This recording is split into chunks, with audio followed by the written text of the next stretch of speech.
মাত্র 10 মিনিটে বিকেলের আড্ডায় ঝটপট কোনো মজাদার নাস্তা তৈরি করতে চাইলে আটা আর ডিম দিয়ে এই নাস্তাটা বানিয়ে দেখতে পারেন। নাস্তাটা বানানো যেমন সহজ তেমন কুড়মুড়ে তেমন মজাদার। একবার বানিয়ে আপনি সারা মাস জুড়ে সংরক্ষণ করে খেতে পারবেন।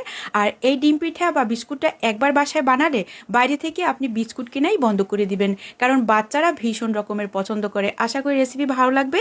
প্রথমেই ডিম পিঠা বানানোর জন্য একটি মিক্সিং বলে নিয়ে নেব একটি ডিম আর স্বাদ মতো চিনি। তো এখানে আমি 1/3 কাপ চিনি ব্যবহার করছি। আপনারা চাইলে চিনিটা বাড়িয়ে অথবা কমিয়েও দিতে পারবেন। যদি কেউ চিনি পছন্দ না করেন সেক্ষেত্রে চিনিটা স্কিপ করতে পারবেন। 1 চিমটির মতো লবণ দিয়ে এখন ডিম আর চিনিটা খুব সুন্দর করে মিশিয়ে নিতে হবে যতক্ষণ না চিনিটা একদম গলে যায়। এই পর্যায়ে এসে দিয়ে দেবো 1 টেবিল চামচ পরিমাণে এখানে সুজি। তবে সুজিটা দেওয়ার কারণে কিন্তু এই বিস্কুটটা অনেক দিন পর্যন্ত সংরক্ষণ করে খেতে পারবেন আর এইরকমই থাকবে কুড়মুড়া। এই পর্যায়ে এসে দিয়ে দেবো 2 টেবিল চামচের মতো রান্নার তেল। তেলটা দেওয়ার কারণে ডোটা যখন মাখাবেন তখন আর হাতে লেগে আসবে না আর এই পিঠা বা বিস্কুটটা অনেক বেশি কুড়মুড়া হবে। সব কিছু যখন মেশানো হয়ে যাবে এই পর্যায়ে এসে দিয়ে দেবো একদম নর্মাল আটা 1 কাপ ভর্তি করে। আর তার সাথে অ্যাড করছি এখানে ফ্লেভারের জন্য এলাচির গুঁড়া। আপনারা চাইলে কিন্তু ভ্যানিলা ফ্লেভার বা যে কোনো পছন্দের ফ্লেভারও দিতে পারবেন। এখন আলতোভাবে প্রথম পর্যায়ে মাখিয়ে নিতে হবে।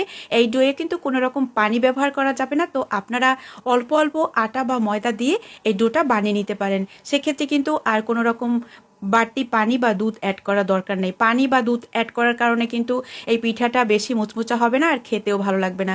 বিকেলের আড্ডায় চায়ের সাথে কিন্তু এই ডিম পিঠা বা বিস্কুটটা খেতে দারুণ লাগে।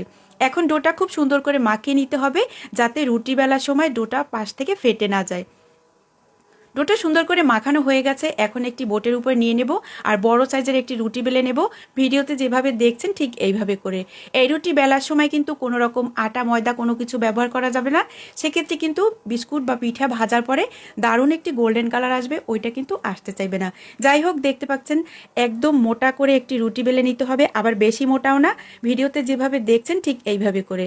আমি রেগুলার সাইজের থেকে মানে 1/2 ইঞ্চির থেকে একটু পাতলা করে রুটিটা বেলে নিয়েছি। এইবারে একটি কুকি কাটার দিয়ে আমি ভিডিওতে দেখানো অনুসারে একটু কেটে নিতে হবে। আপনারা চাইলে কিন্তু কুকি কাটার বাদে স্টিলের যে গ্লাস থাকে ওইগুলো দিয়েও কিন্তু এই বিস্কুটগুলোর শেপ দিয়ে নিতে পারবেন। আপনারা চাইলে আপনাদের ইচ্ছা মতো যে কোনো শেপেরও তৈরি করে নিতে পারবেন।